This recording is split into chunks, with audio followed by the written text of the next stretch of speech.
Well, we're working through First Thessalonians, looking at discipleship, and we are coming in session 6 to chapter 2, verse 8, which is kind of the gold standard and a lot of discipleship training when it comes to how do I make disciples. And Paul says this as he's talking about his relationship and ministry to the church in Thessalonica.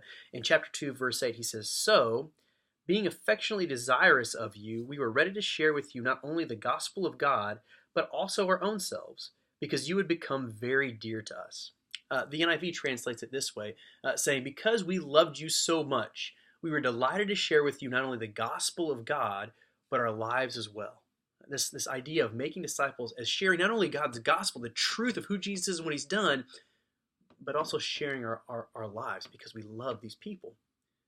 So that's what we're supposed to do as D group leaders. Yeah, we share with them the gospel, but what does it look like to do that in the context of sharing with them our lives because we love them? It's not just facilitating a meeting. It's not just executing D group leader duties. How do we share our lives with these people that Jesus has entrusted us with because we love them? And I think it comes down to two things. It comes down to opportunity and it comes down to vulnerability. One is opportunity. How do I see my day or my week, how I'm working, the things I need to get done, the things I enjoy doing as opportunity to share my life with people?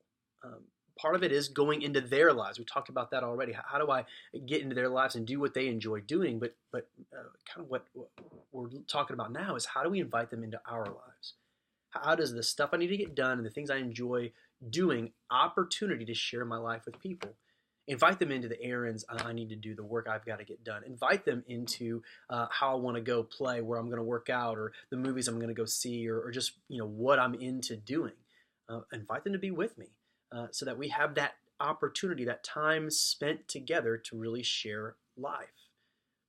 And then as we're having that time spent together, that opportunity to share our lives with them, well, then what are we going to do with that opportunity? What are we going to do with that time? It comes down to vulnerability. I love what Jonathan Dodson says in gospel-centered discipleship. He says that in relationship with people, we are free to be imperfect Christians because we cling to a perfect Christ. And out of the perfection of Jesus, are we then going to be vulnerable enough with the people that we are trying to lead and make disciples of and sharing our lives? We don't just share a great moral example. No, we really share with them the struggle of our lives to seek after Jesus and confessing and repenting of sin and struggling to believe that Jesus is better than anything else. And as we're trying to live out our lives, are we going to be vulnerable with our people? It's about opportunity and vulnerability as out of love God has given us for these people that he's entrusted us with in our D group. We share with them not only the gospel of God, but our lives as well. So take a look at your week. What do you need to get done? And what are you excited about doing? And then think about the roster of the people in your D group. How are there opportunities in your schedule, what you need to get done to bring people into your life?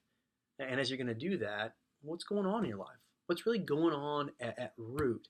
And will you have the faith to believe that because Jesus is perfect for you, you're free to be imperfect in front of people and share with them in vulnerability the reality of what's really going on.